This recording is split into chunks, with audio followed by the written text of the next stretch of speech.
Om Nithyananda Paramashivoham.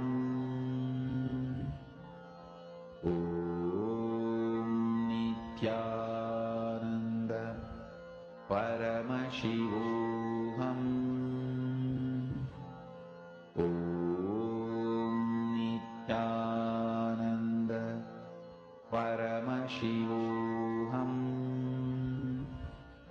Om Nithyananda Paramashivoham.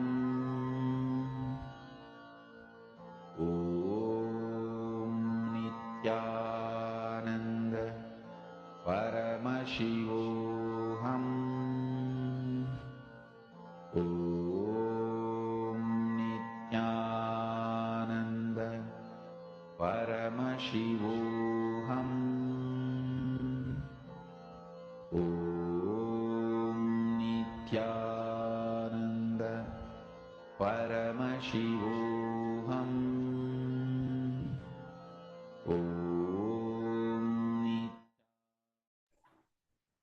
Now, we can all verify with our partner.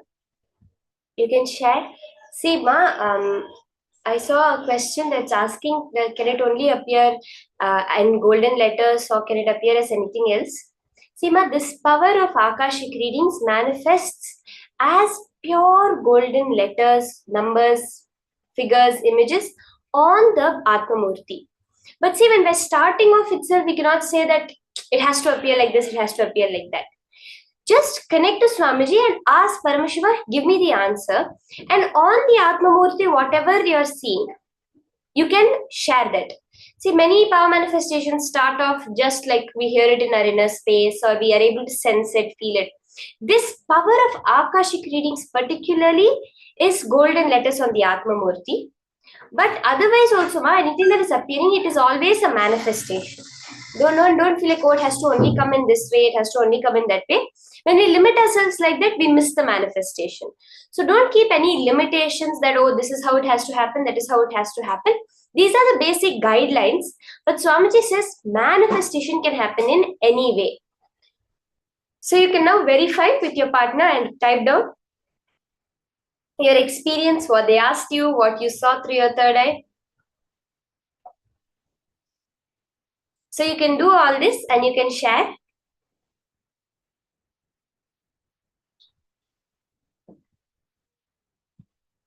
The whole power manifestation is a very powerful process because, as Swamiji always repeats, power manifestation is not about manifesting powers. Yes, power manifestation is not about manifesting powers. It is about clicking with the powerful cognitions, which is the most important thing. Every time Swamiji says a word, it becoming your direct experience. Those words which become your direct experience is what sits as a powerful cognition within you. Even at the time when you don't have any other go, when you're just stuck, when that comes up and you use it, when you live your life based on it, that is when they manifest as powers. What we are doing as power manifestation is just playing with that space of Paramashiva. But in your life, in every small situation, using these powers is what is the science of power manifestation Swamiji is revealing. Like he said, Swamiji says that I will make power manifestation like an iPhone. Like how we have a cell phone. If you have lost something in the house, the maid will just say, let me scan to you and tell you where it is, and she will tell you. That is how Swamiji envisions power manifestation. Now, we're going to be entering into the next higher powerful cognitions from Swamiji on who is Kalabhairava.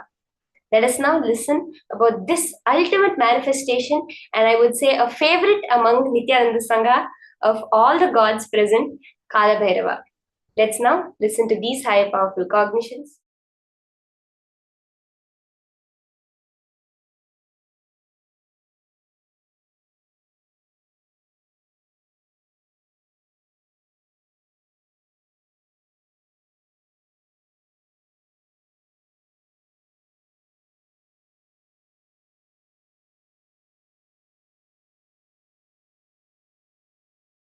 Kalbhairava, assumed the form of Kalabhairava. Mahadeva assumed the form of Kalabhairava and removed the false identity of Brahma and gave Shivoham experience to Brahma today.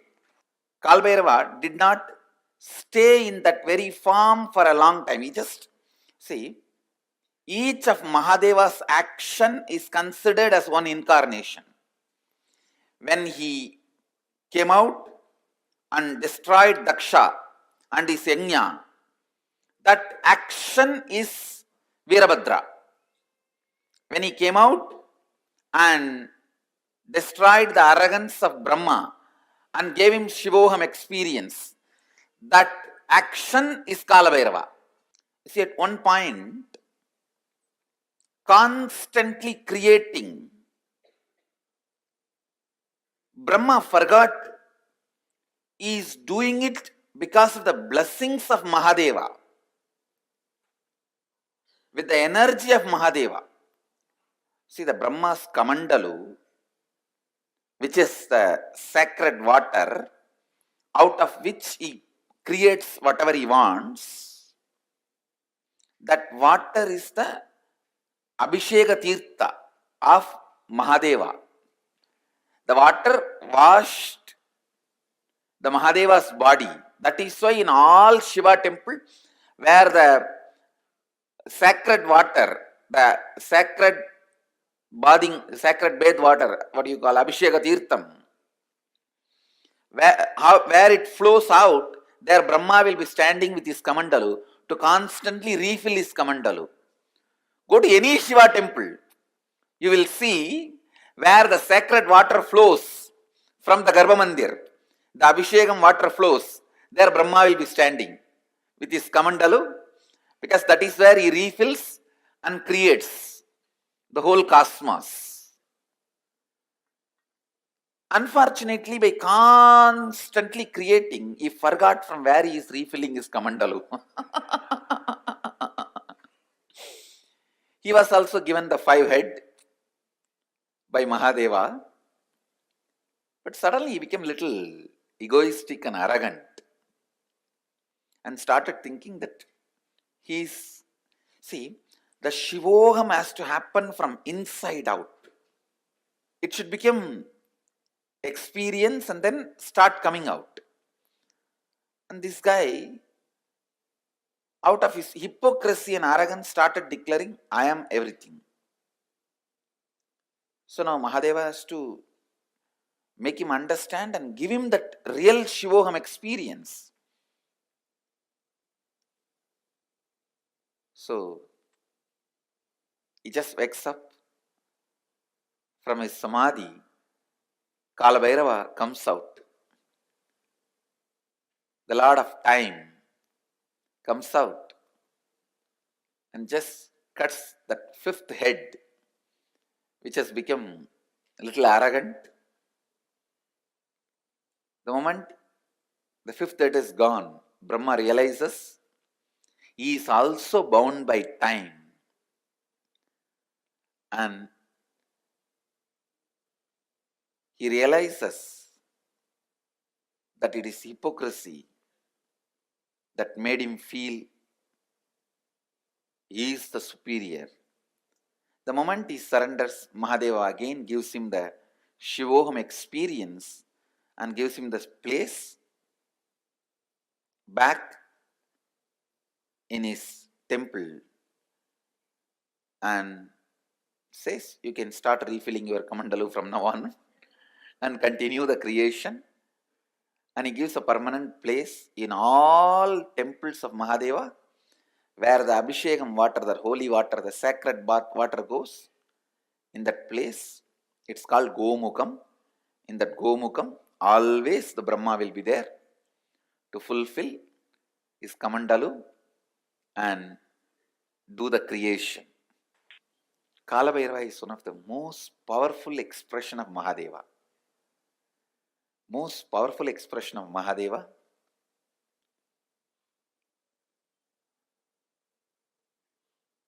He is the energy on which all the memories are stored.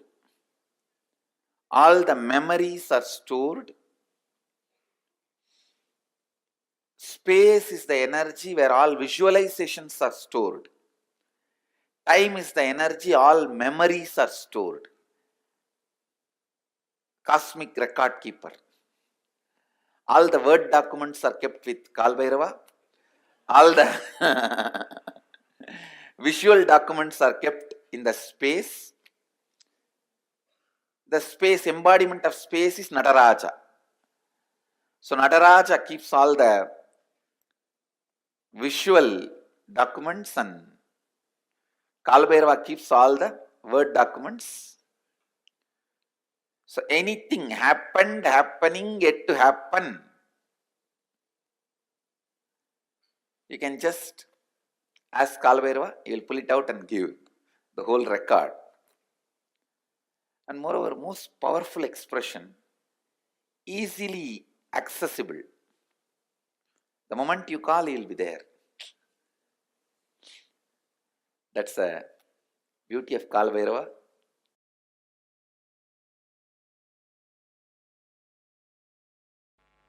Life is only for the people who start thinking, living Advaita, who start thinking, living in the space of completion.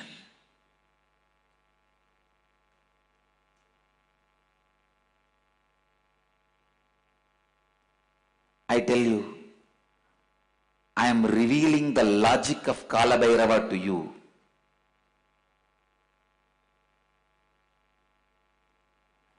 The logic of Kalabhairava is the logic with which life is operated. Understand? None of your questions life cares about. You go on asking questions. Why good people suffer, bad people flourish? All those questions are from your arrogance. Life never cares about your questions. Life will not care about your questions. Life will not care about your stupid rationality. Life will not care about your illogical logic. Kala, he goes on happening. He goes on happening with this one logic. Understand? Just with this one logic.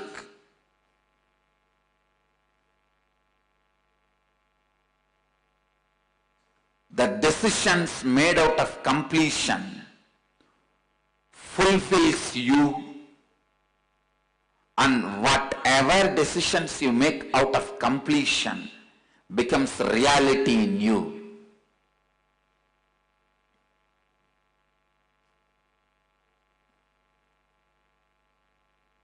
It is your decision, your courage to be in the space of completion. Only that is rewarded. The more you try to cheat life with your hypocrisy, life does not just cheats you back, it beats you back. Understand?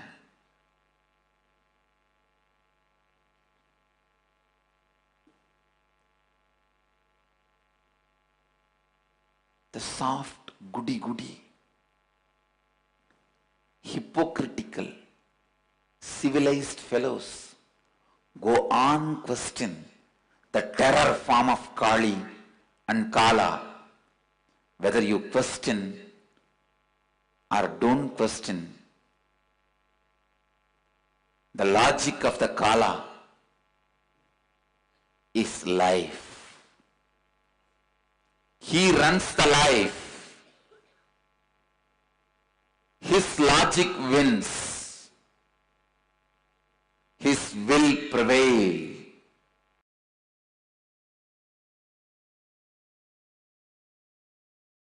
Life is not for the people who claim innocence for their ignorance,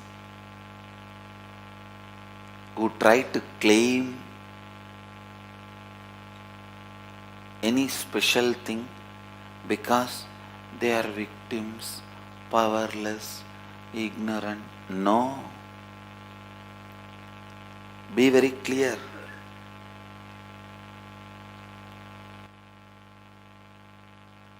Life is run by Kalabhairava. Kala. If you stand up with powerfulness, he will mirror that. If you stand with powerlessness, he will mirror that. If you stand up with responsibility, he will mirror that. If you stand up with irresponsibility, he will mirror that. If you are powerless, the only thing he will tell you is complete with it and get out of it. Complete with it and get out of it. Complete with it and get out of it. Feeling you are a victim is nothing but taking revenge on your own life.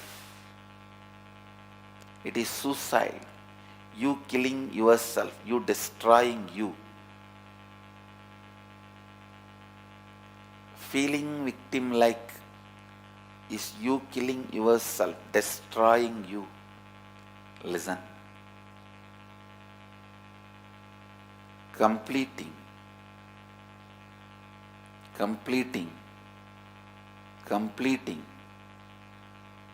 all the incompletions, getting out of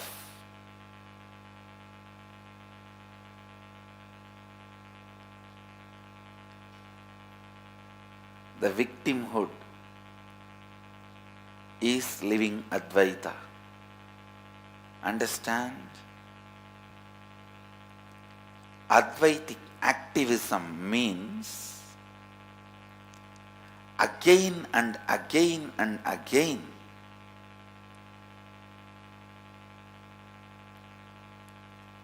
bringing yourself to perpetual completion. Perpetual completion is life. Life runs by perpetual completion. Life runs by perpetual completion. Understand? Perpetual completion is Advaitic activism. Constantly complete yourself. Completion is nothing but the decision to drop your past incompletions and never let them have influence over you again. That's all. Never let them have influence over you again. That's all. When you start doing perpetual completion, when the perpetual completion becomes your lifestyle, in every step you know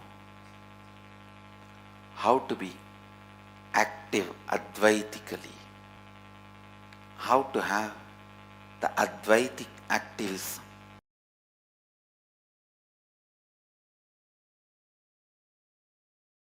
A lady devotee with a mentally little challenged child goes to Ramakrishna and asks, "What wrong I did that I have got a child like this?" Ramakrishna says, "Remember that child is God and take care, you will become enlightened."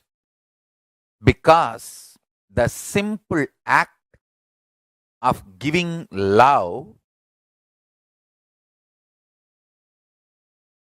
strengthens your Kala dimension, and if you remember, cognize to whom you are giving love is God, it becomes devotion.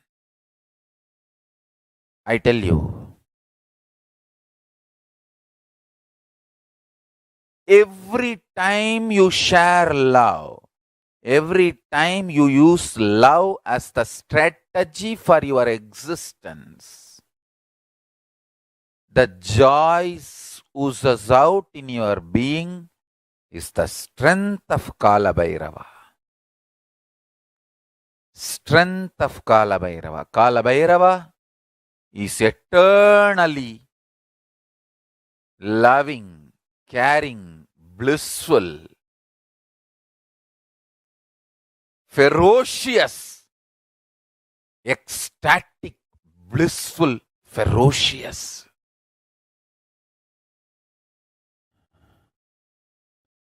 Meditate on him. Be eternally loving like him. You will be just. Understand? All justness manifests from extreme love. That is why Kalabhairava is Lord of Yama. Kalabhairava is the Lord of integrity. Kalabhairava is Lord of justice. All justice is delivered cosmically only from the pure space of love. Maintain the intense space of love. Paramashiva will raise you to the space of being a justice, delivering justice to the world. Compassionate, eternally loving are always kept in the space of delivering justice, giving justice. Billions and billions of yugas, zillions and zillions of years without gap. Meditate on it. That is Kalabhairava's fire. The Prabha, Tejas, shining of Kalabhairava is this powerful cognition. Zillions and zillions of yugas, years, without gap.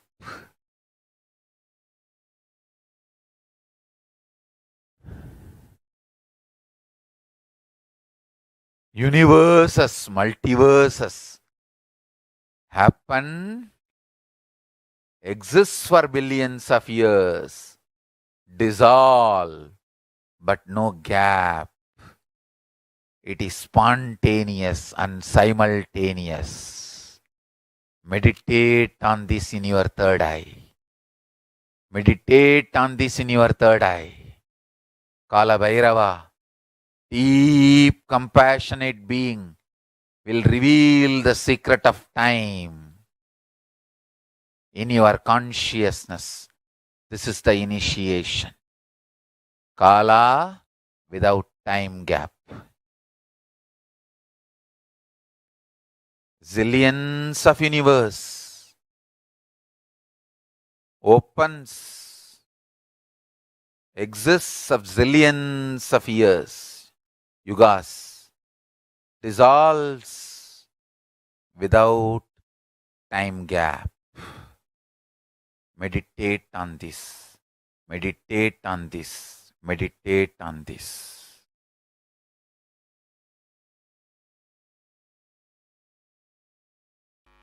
Go and tell Kalabhairava, all the known incompletions I commit with you, I will complete.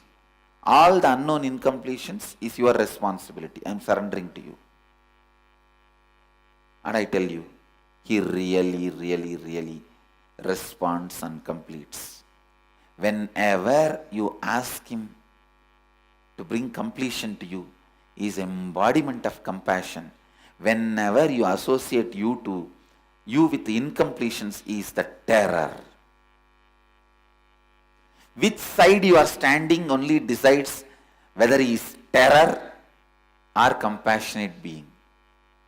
He is the most compassionate, if you are standing on the side of the completion, he is the ultimate terror if you are standing on the side of the incompletion. He can show the extra teeth and the smile both. He can show the terror teeth and the smile both. He is the only God capable of that.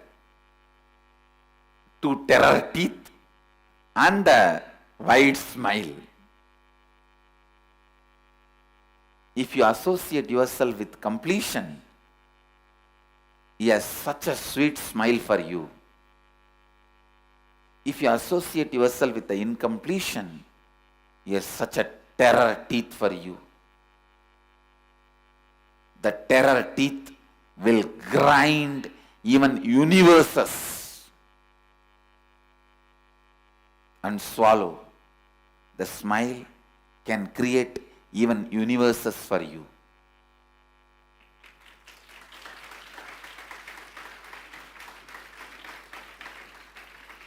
Always have this agreement with Kalabhairava. All the incompletions you make me known, I commit with you, I will complete them. I am responsible for it. All the incompletions unknown to me, you are responsible for it. And I tell you, he always agrees for this agreement because he is teaching you this agreement.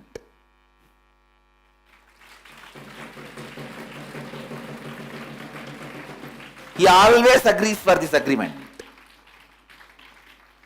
All the incompletions known to me, I am responsible. I will complete them. I will drop them.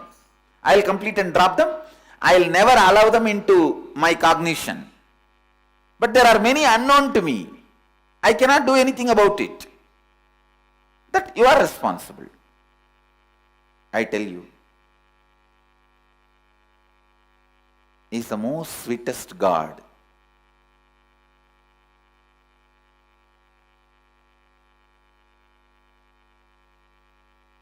He is the most sweetest God.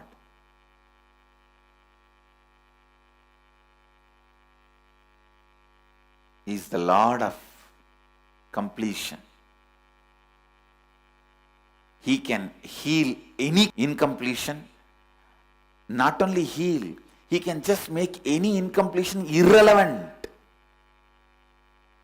He can just make them irrelevant to your life and you. Means you will even forget you had incompletion in that area at one time. Is time, Kala, Lord of time.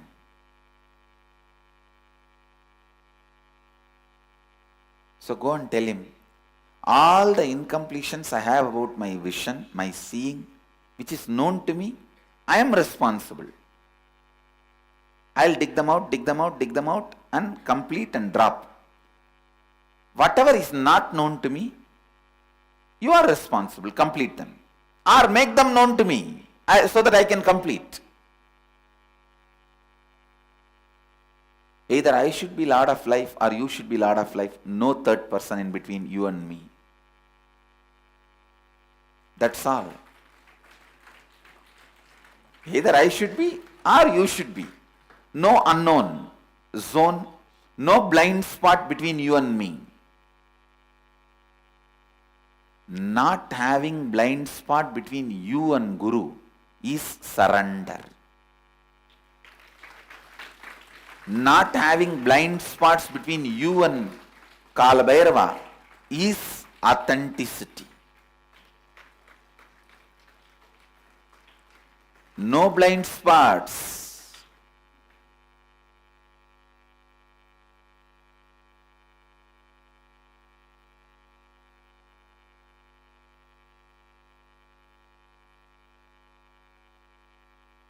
Either for all this I am responsible and I am completing it, and whatever is not known within my framework, you are responsible. You are completing it.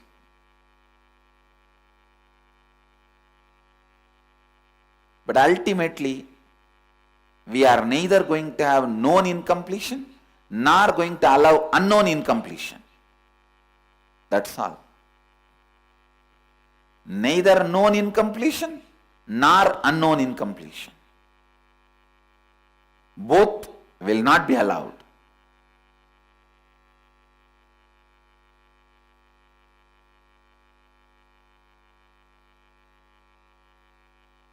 Everyone who has spectacles or contact lens, today tell Kalabhairava, go and sit and talk to him. Our Bididi Kalabhairava will simply talk back to you. You don't even need to talk for him. You just go and talk to him, you will see, he will answer. You will simply listen the answer in his own voice. You don't need to say, how you do in the temples, oh God, please save me. And then you talk for the God also. Oh my son, don't worry, I am here, I will protect you. For our Kalabhairava, you don't need to talk back. You just say, oh Mahadeva, please protect me. He will say, hey, what you are trying to act here?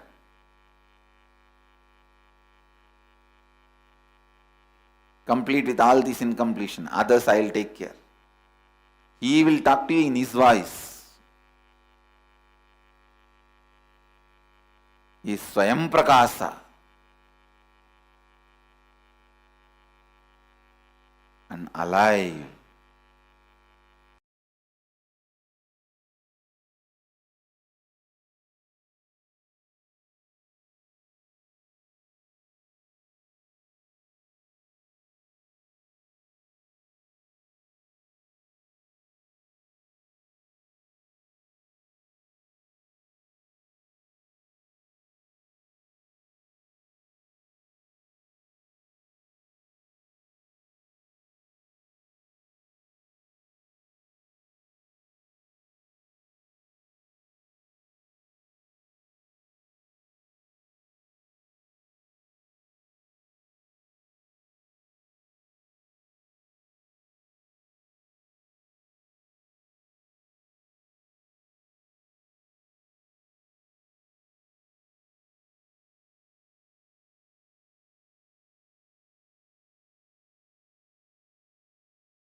Kalabhairava is a lord of time, which means when you connect to him, like Swamiji said, when you stand next to him, citing your authenticity, he will be the most sweetest to you.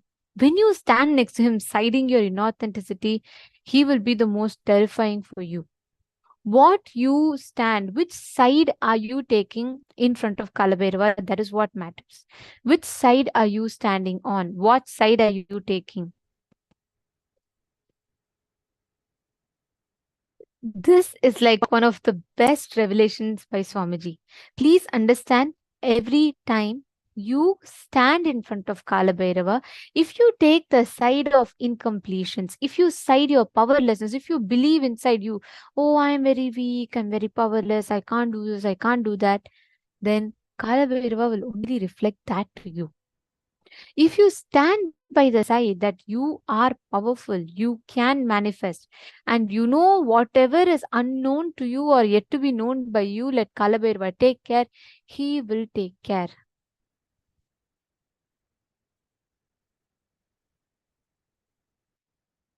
Wow, very nice. Shane Denizaya, very nice. A beautiful experience.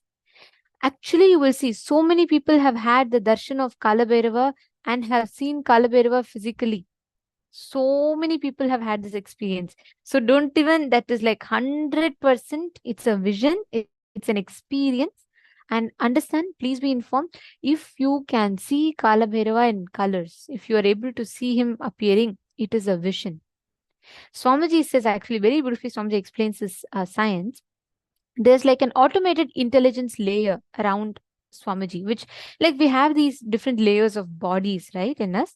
Like that one of the layers is this automated intelligence layer, which will actually, the moment you pray to Swamiji to have darshan, you will have that automated layer which will respond to you. So Swamiji will say many times, even Swamiji will not know who has had a vision, because that it's an automated intelligence kind of a thing. So the moment someone connects, it's like an automated system that's set up. You will receive a response.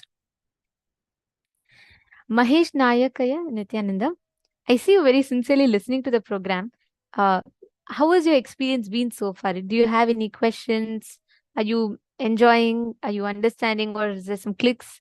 Or is there some questions that you'd like to ask? Please go ahead and feel free to interact and share with us. The more and more each of you interact, and whatever understanding you're having, when you share that, the very way you are cognizing these truths will become more deeper. Kala Bhairava.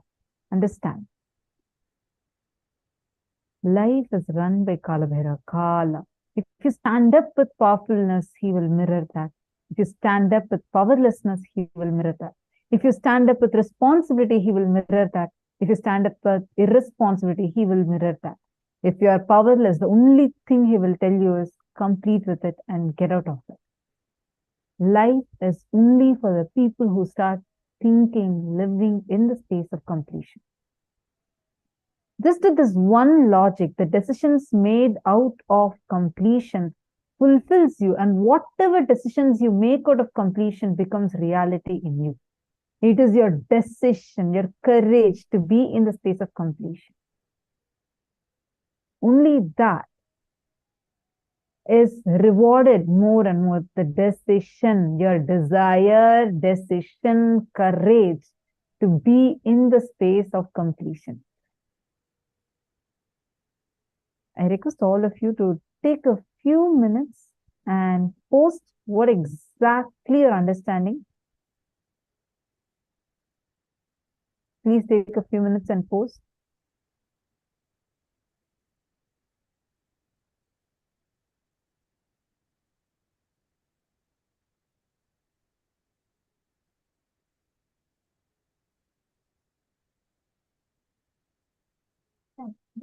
Very carefully.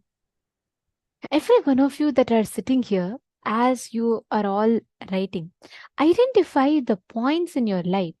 Which are the points where you side with your incompletion? 5 patterns where you felt completion is not possible. Like you felt, you know what, I don't think I can handle all this completion, etc. I don't think it's this thing. So it is a very difficult thing. I don't think it's for me. Write down every time where you felt completion is not possible. And second, actually identify, is it really that completion is not possible, or did you just feel like, I don't want to complete? I have to sit for too long and relive and all that. I don't like this reliving. It's too long taking time, so I don't want to complete.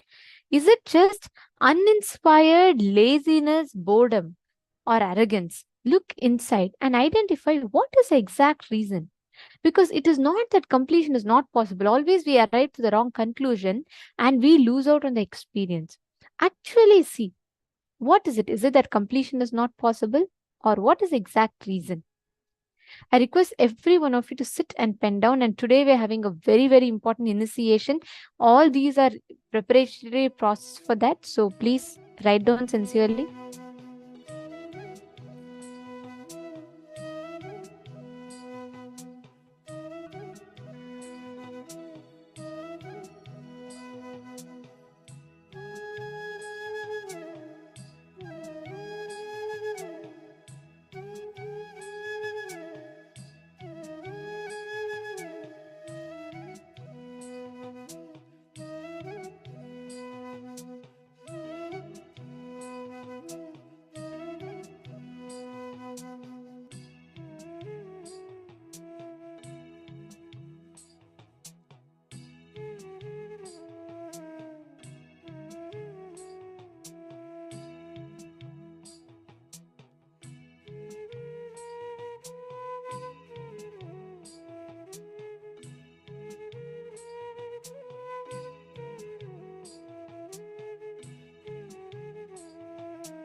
Yes, please relax.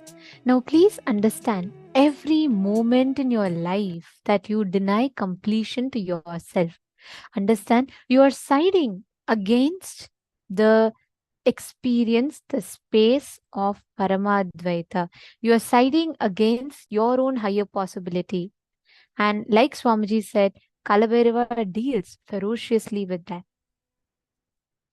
Now, all of us are going to be listening to a very beautiful session.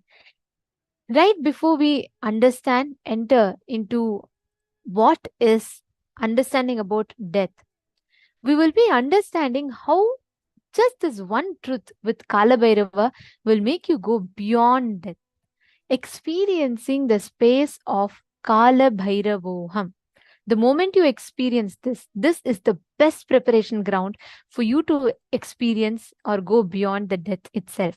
This is a very, very important session. It's an amazing session. And I request all the participants to kindly please listen to this. Do not miss. Let's all enter into the next session, Understanding Kalabhairavoham.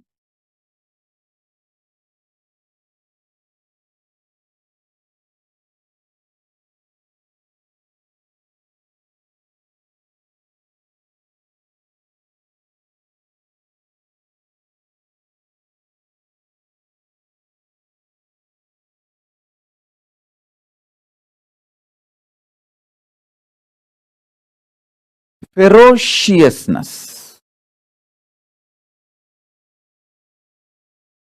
is the source from which rejuvenation happens.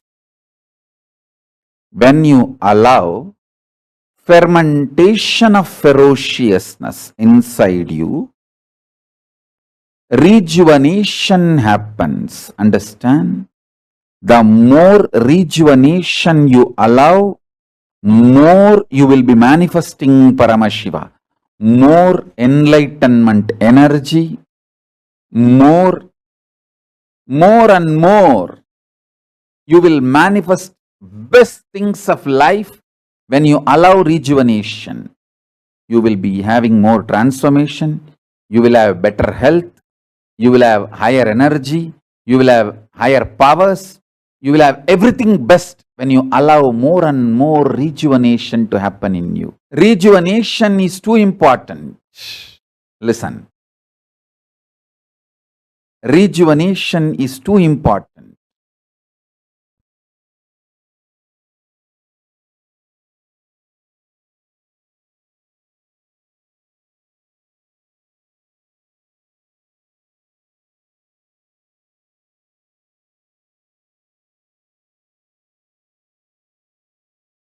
Listen. Listen intensely.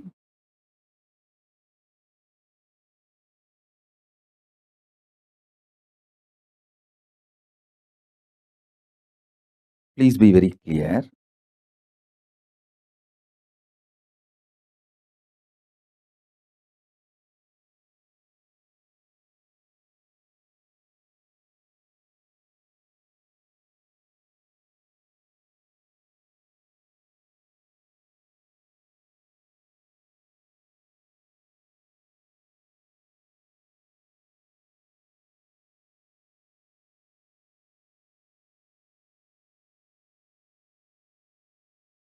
I'll define ferociousness.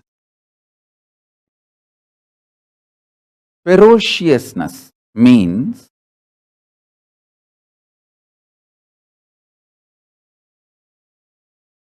powerfully standing with the truth, even if the whole world outside and your whole world inside tries to delude you and denies the reality. The reality is you are Paramashiva. Even if the whole world outside tries to deny it, or your whole world inside tries to deny it. Ferociousness means powerfully standing with the truth,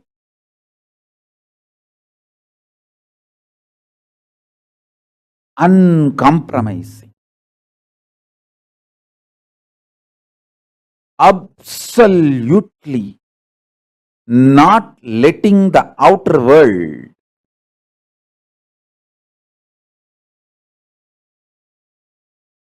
to add any self-doubt, self-hatred, self-denial inside you. The world or my world. See, your outer world is the world and your inner self, your inner space is your world, my world. For you, my world. For me, my world. The world or the impacts of the world on my world, nothing should be allowed to dilute you, to lower you. Powerfully standing up with the truth.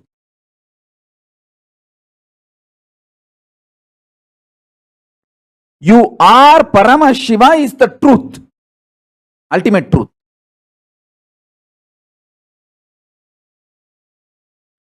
You should come to this conclusion because it is truth, not because if you believe you are Paramashiva, you can manifest powers, you can have this, you can have that. All that as a reason. See, when you cognize you are Paramashiva, you will manifest powers, no doubt. You will play with life, no doubt. Your whole life will be Leela, no doubt. But you should cognize you are Paramashiva because that is the truth. Not because there is a utility value because of that truth. That is the truth. So, deciding to cognize the truth uncompromisingly because it is truth, powerfully, is ferociousness. Ferociousness should be cognized as uncompromising, powerful cognition of the ultimate truth because it is truth.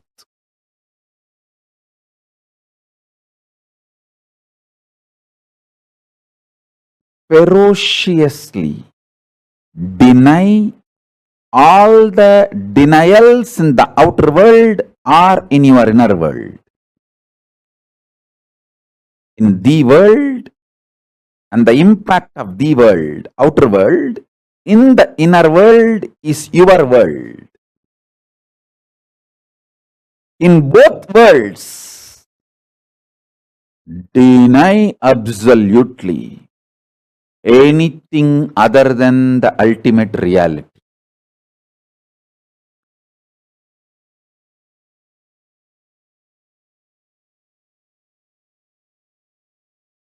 I'll describe precisely step by step.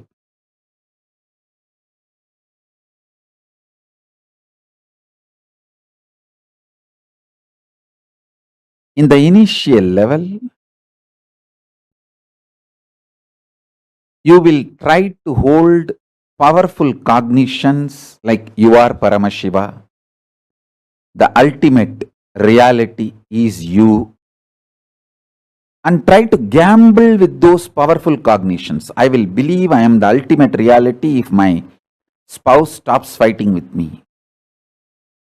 I will believe I am the ultimate reality if my boss gives me vacation. I'll believe I am ultimate reality if I get pay hike. You will try to gamble.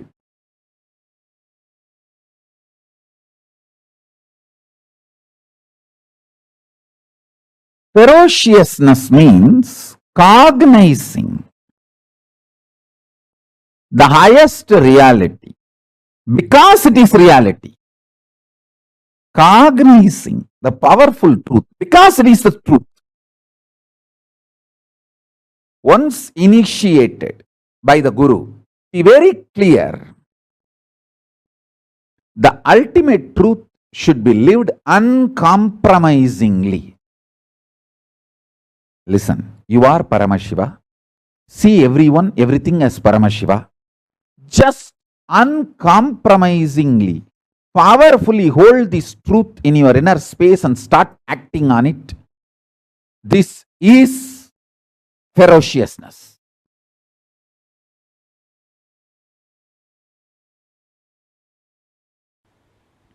Anything you fill in your logic becomes your imagination.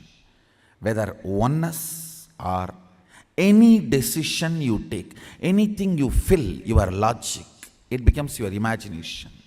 Anything you fill your breath, your heart, it becomes your visualization. Anything you fill your depth, that becomes your declaration. Then comes time, length, breadth, depth, time.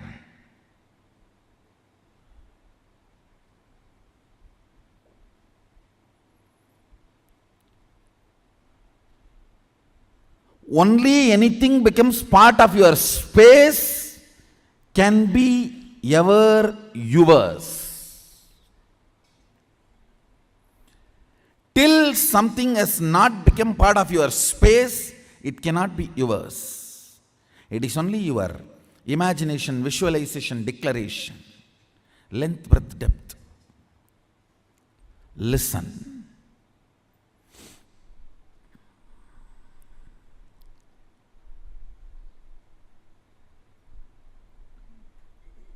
I made a statement, ferociousness breaks the time layer, removes tiredness, depression, boredom associated to length, breadth, depth, and makes anything as your space. The example story I gave, Bhishma. Understand? Two incidents I gave. In my life, one day I missed the morning Mangalarati in Ramakrishna Mutt. Mutt has a beautiful routine. Early morning, during the summer it is 4 o'clock and during the winter it is 4:30. The morning Mangalarati, everyone has to come and sit and do the spiritual routine. One day I missed the morning Mangalarati because I overslept. I did not do the cute analysis. Oh, what is the pattern? What must be the reason I overslept? I did not do all that cute diagnosis analysis. It was a ferocious decision. I think we should stop sleeping, that's all.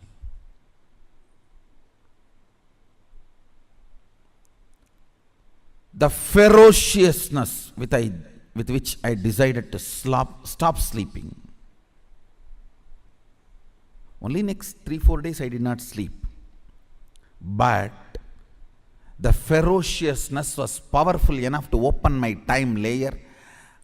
My decision to be in Mangalarati moved from length, imagination, breadth, visualization, depth, declaration to the space. Time opened up. And after that, not only I never missed Mangalarati, never sleep was a voting component of my life.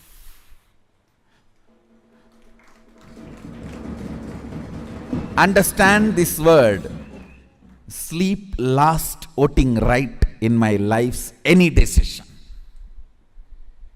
Any decision I took in my life, sleep, tiredness, depression, boredom, all the four are, see, tiredness is the chemical effect of sleep. Depression is the psychological effect of sleep. Boredom is emotional effect of sleep. Coma is physiological, psychological, emotional effect of sleep. Death is the conscious effect of sleep.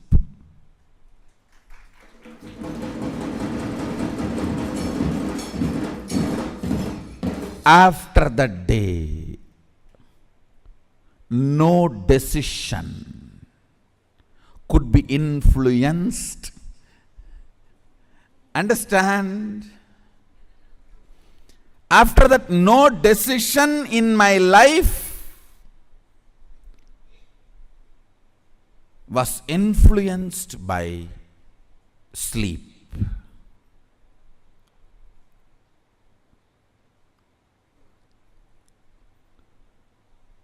The story of Bhishma.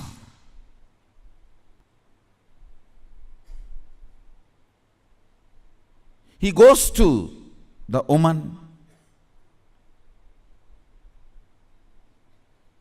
Santanu has fallen in love. Actually, he is going to pick up a girl for his father. That itself was not usual in Vedic tradition. And she expresses the fear that my son will not be a king. So I don't want to marry your father because you will be the king. Even if you don't become, your son will fight for the throne. See the ferociousness with which he handles the problem. He is not saying, don't worry, I will not fight, I will make sure my son does not fight. No!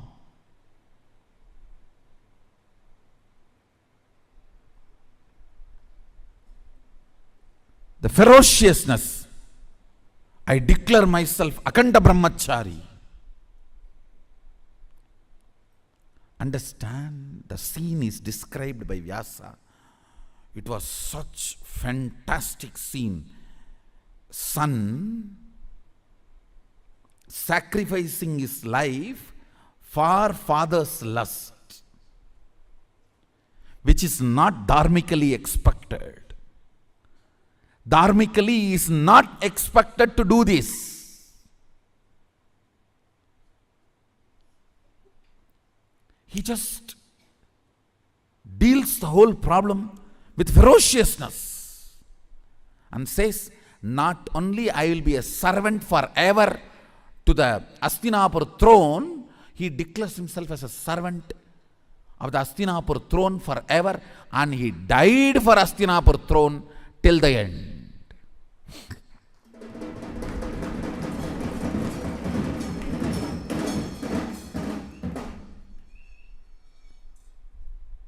Understand? He dropped his body to protect Hastinapur throne. The last act he did, giving all the spiritual and dharmic strength he had to Dharmaraja, now who is Hastinapur throne head. Before he left the body, he made sure the right person is in the Hastinapur throne, Yudhishthira. And he infuses all his best things, Vishnu Sahasranama, and the system to rule. Both he gives to Yudhishthira.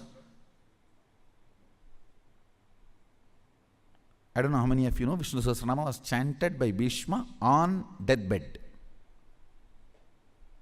On arrow bed, he chanted, and he gifted the great spiritual principles, the principles of administrating a country through a spiritual way, and gave literally everything to Hastinapur throne and left the body. Listen. See, in our Puranas, every incident and the boon and the whole story you need to connect and see. Only then you will understand the principles. He declares with all the ferociousness, No more sex. I am a brahmachari, Akhanda brahmachari. Understand? The ferociousness. Time opens. Listen. Whenever something happens on the planet Earth, when the time layer opens, the gods and goddesses shower the flowers. Any incident you read, Devatas were showering the flowers, that incident will be directly related to opening of the time. What is opening of the time? Your vow or the decision is from space, not restricted by time. Understand?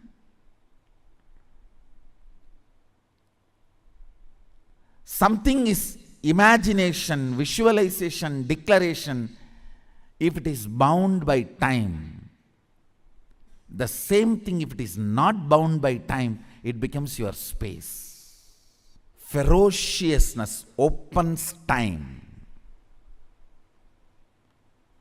That makes your imagination, visualization, declaration into your space. When Bhishma declared, I am Akhanda Brahmachari, the power.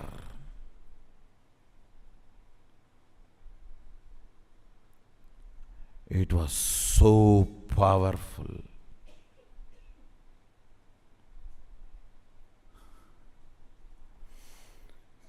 It was so powerful. Heaven showered. Heaven showered. Understand?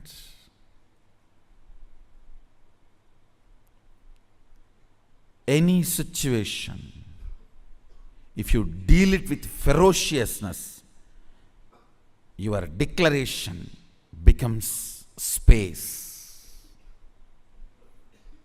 Your declaration becomes space.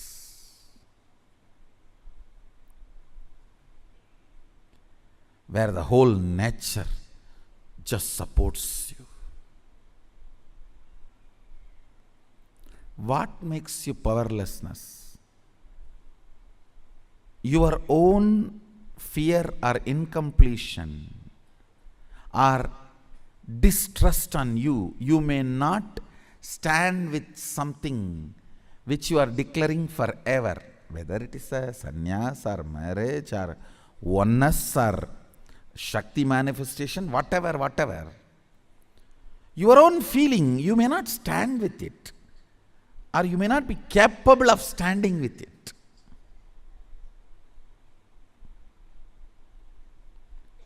That makes you powerless, and that makes things only as a imagination, visualization or declaration without letting it become space. Understand?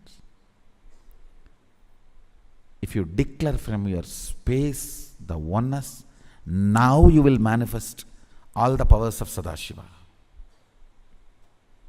Because the initiation is same. It's not that initiation is going to change.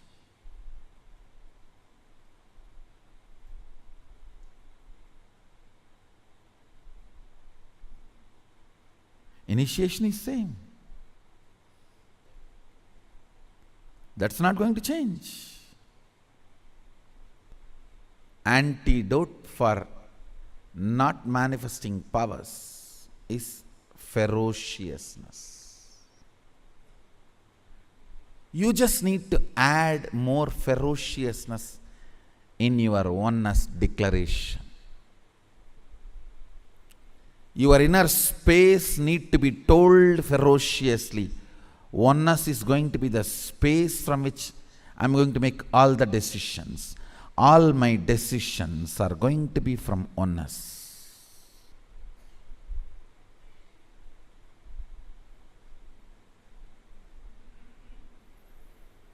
All my decisions are going to be from the logic of oneness, visualization of oneness, depth of oneness. Understand? if you want to have a big breakthrough in power manifestation, I am giving you the knack technique. Ferociously deal with your powerlessness.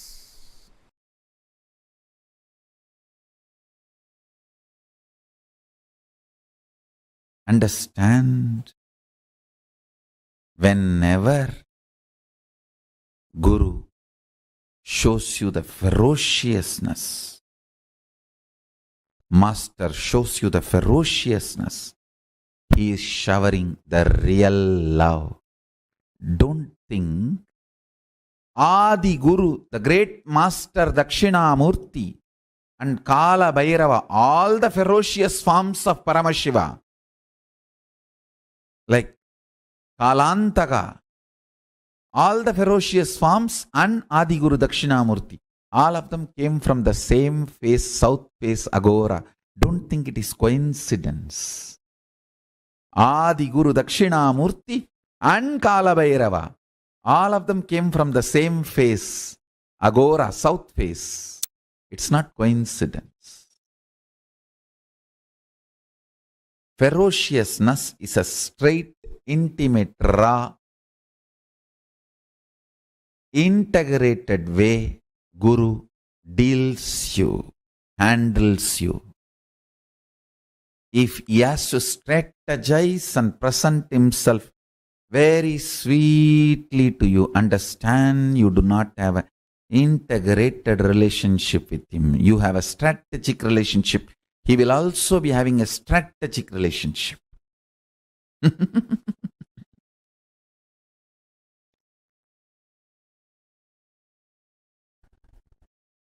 Ferociousness is Paramashiva dealing you with his own hands, with his empty hands, bare hands. He will never kill you. He will only hug you. Anything you see other than ferociousness, all forms of sweetness, is handling you through a strategy, means some weapon. The weapon may be looking very comfortable,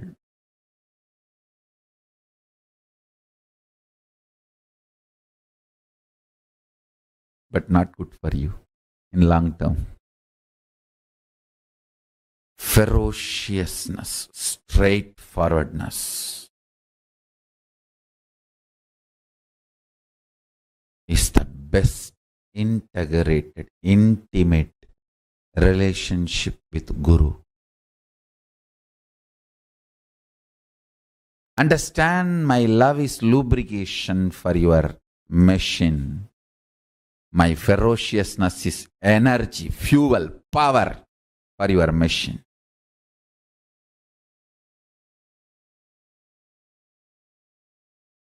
Understand, more patterns, more unconscious, more delusion, more you become time bound. That is why Kalabhairava is described as ferociousness. This is exactly I learned from Arunagiri Yogeshwara. He says, whenever you are ferocious and break one pattern, you gain 1 hour extra in your life. Understand? I am giving you a rough example. Sometimes when you break one pattern, you may get even 3-4 hours extra.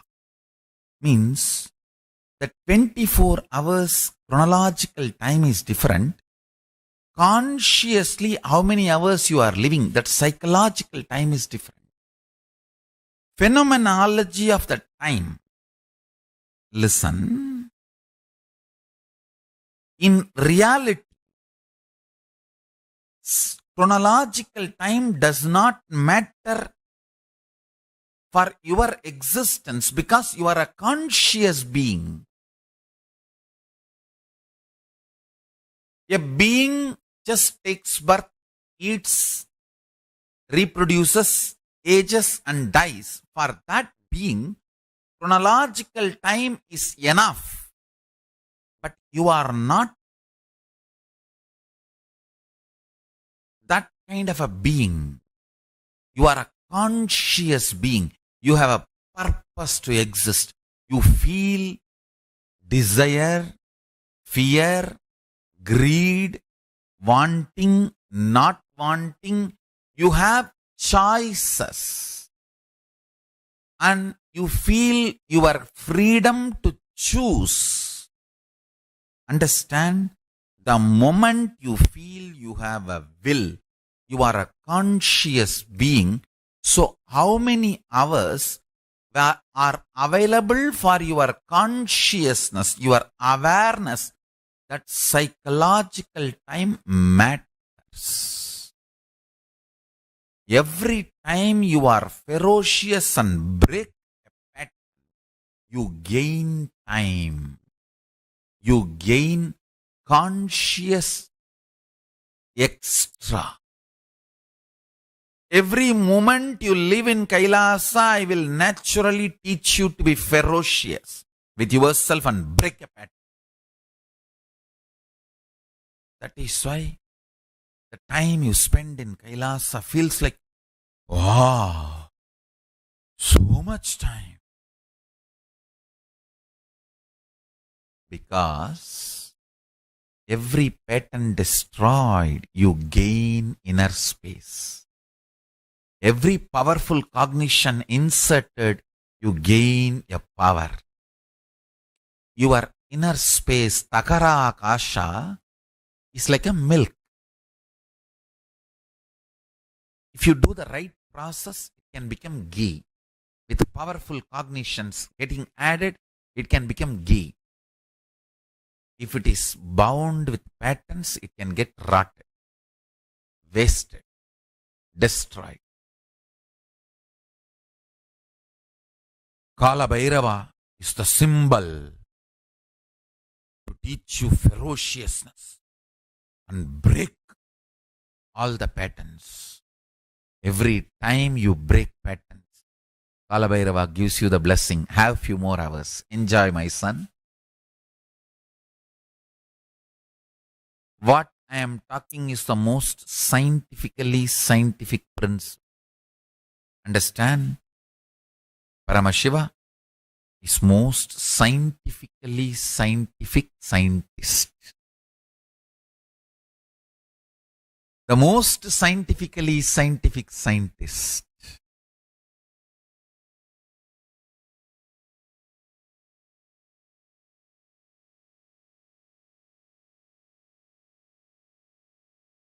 Now listen.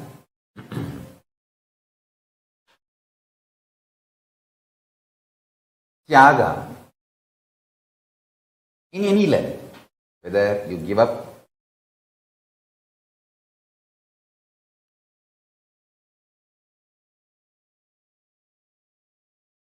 one meal or you give up whatever you call as wealth, anything you give up, from the context that you are Paramashiva. Understand that.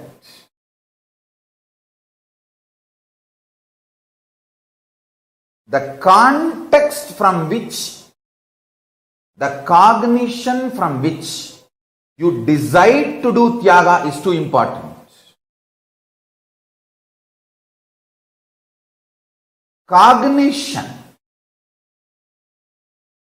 that you are Paramashiva, with that, any Tyaga you do, you start infusing yourself with Paramashiva Prana. You become Bhairava, Mahabhairava, Mahakalabhairava. Understand? Like how if you fill the balloon with helium gas, it goes up. If you fill yourself with the prana of Paramashiva through Tyaga, you just go to Kailasa. Mahakalabhairava is Lord of Tyaga, Tyaga Raja. Paramashiva, when he manifests his Tyaga dimension, he is worshipped as Kalabhairava.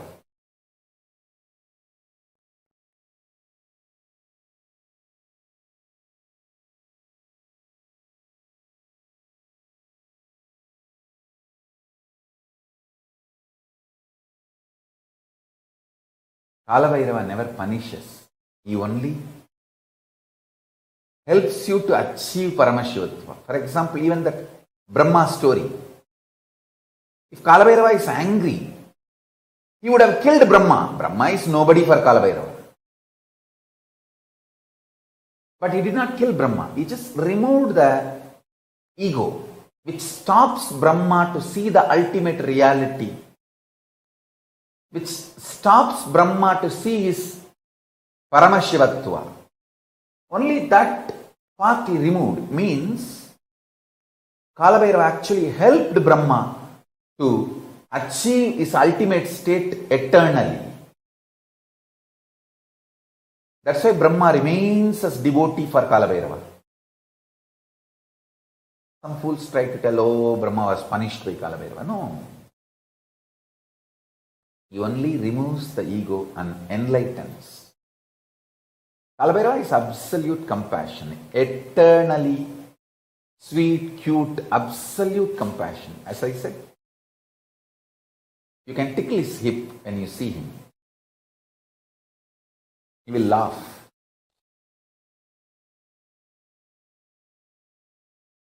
It's too cute. To hide that cuteness, he stands ferocious. Aye, aye. But he's too sweet. He's only interested in your enlightenment. He removes only what needs to be removed. The ultimate Tyagi, Paramashiva, Tyagaraja.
Nithyananda. Now, as all of us have learned just now on the space of Kalabhairavoham, we are now going to be entering into a very, very, very important session. From now, we are going to be having a no break, or like, I mean, of course, the whole program doesn't have a break, but like from now onwards, The sessions, none of the sessions should be missed. We are going to be having continuous sessions in learning about death. This needs to be attended completely in order to do the death process itself. So from this session onwards, every next session is too important, and we're also going to be doing the exercise, the internalization exercise that will further help you with this experience. May I request all the participants, please come and sit down in front of the camera.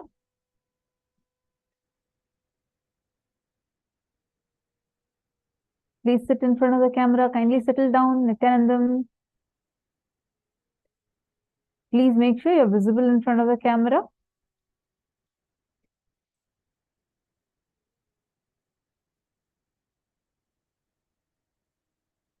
Now, we are going to enter into the very first session where we get the right understanding of what is death.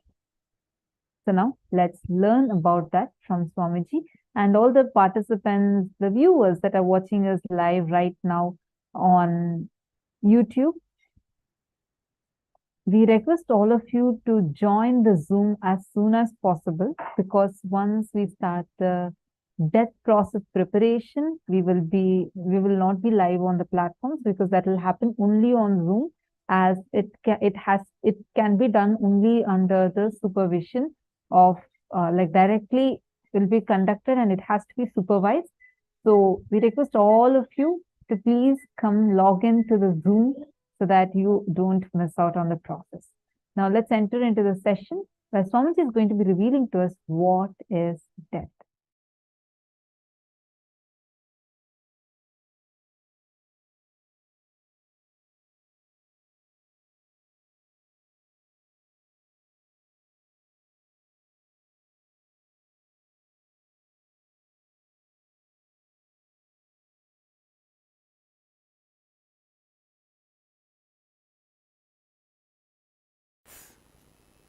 Listen. From the right context and understanding, there is no such thing as death. When there is a wrong context, every moment you will be dying. Please understand. When there is a right context, even what you think as the so-called death is not death.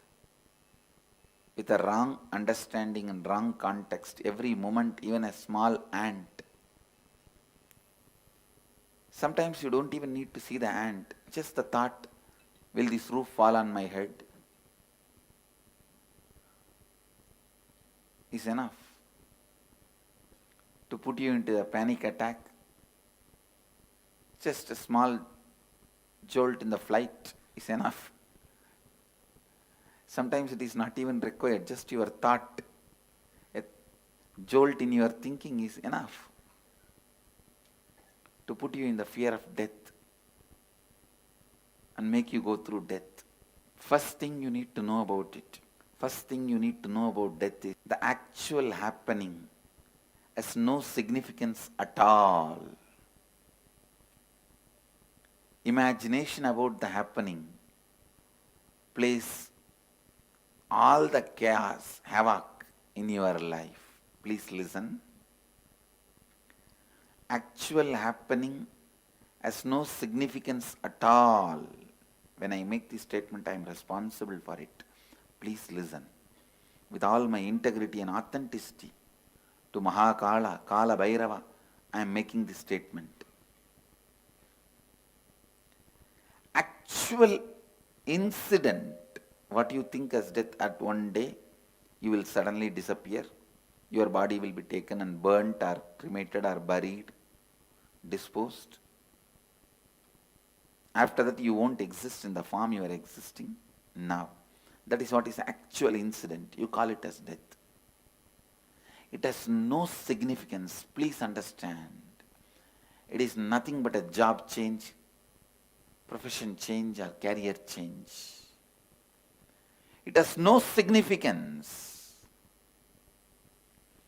Just like you change your jobs, change your career, change your profession, sometimes change the city you are living in, sometimes change your spouse, sometimes change your house. You just change your body. I know. Immediately you say, no, no, no, that means too much. Listen. Please listen. The incident really has no significance at all.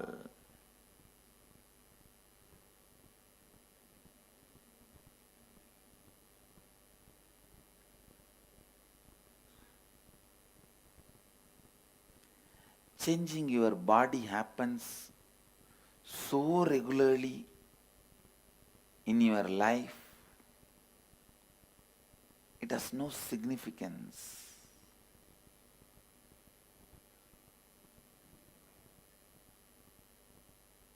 Just today morning when we were walking towards satsang, I was with one of my Gurukul kid who was in the Gurukul. None of my Mahants and Sri Mahants are able to recognize him because he has grown so tall. They were trying to identify who he is. And when I explained, they understood. Understand, body changing has no significance. It is regular phenomena. Then what is that that makes death so frightening, fearful? Listen. It is cleaning of all the memory. Please listen. There is only one thing in the death actually happening which you are not seeing during the life. That is you forgetting the whole memory. Cleaning of all memories. But I tell you, that is the beauty of death. Never try to demystify that.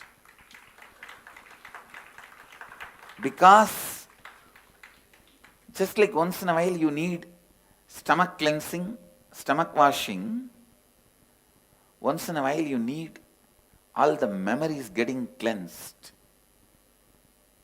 You get the fresh slate, you get the fresh life, you get the fresh energy, you get the fresh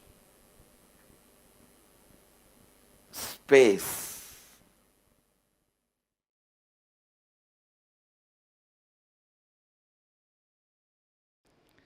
I can say this is the Hindu way of approaching the death. Please understand. This verse gives so many unsaid,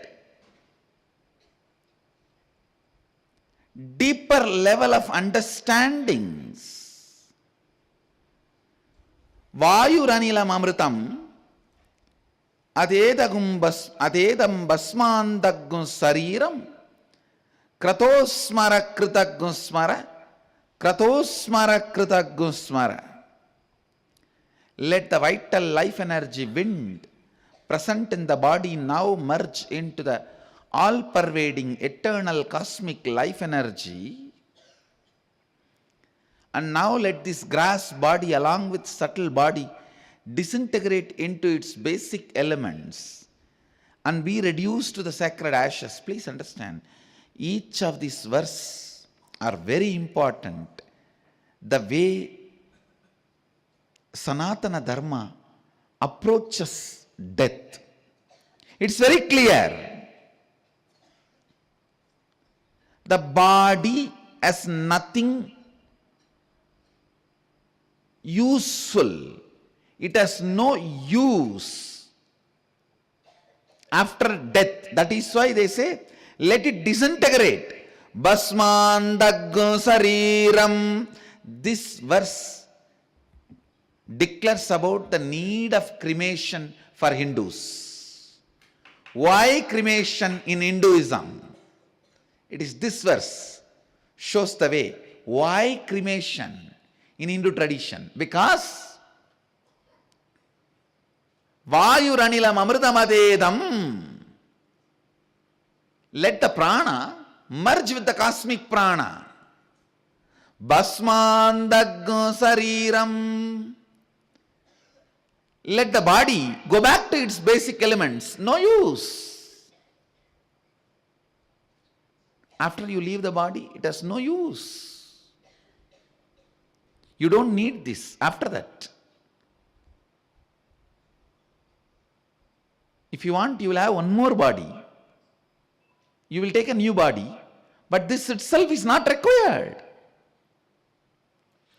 Vayuranilam amritam basmandaggum sariram om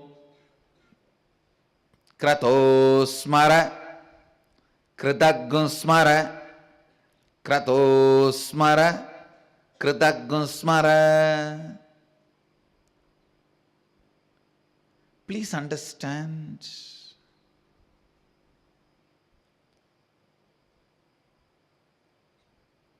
The sacred secrets, truths about life and death,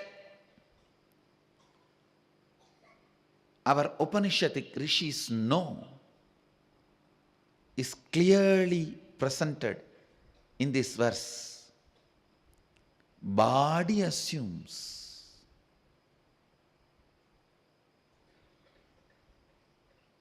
its shape and it can go back to the basic elements.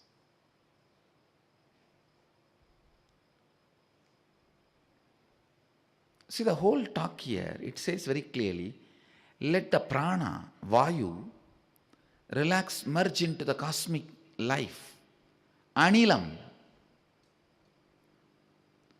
and let the body retire to the basic elements, become ashes.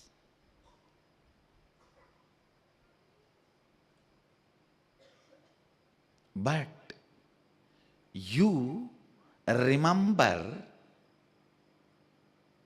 what all you did to become one with the cosmos. Oh cosmos, please remember what all I did to reach you. It means what? There is something beyond your life force, prana and body, which is inside you. Whatever that did during the life, only that matters. Understand? There is something beyond your breath and your body. Whatever that did during its existence, stay inside the body, only that matters. The individual consciousness, what was the context it was holding, and actions it was performing, does not matter. Only the context the individual consciousness was holding matters. The sutra does not say, oh body, please remember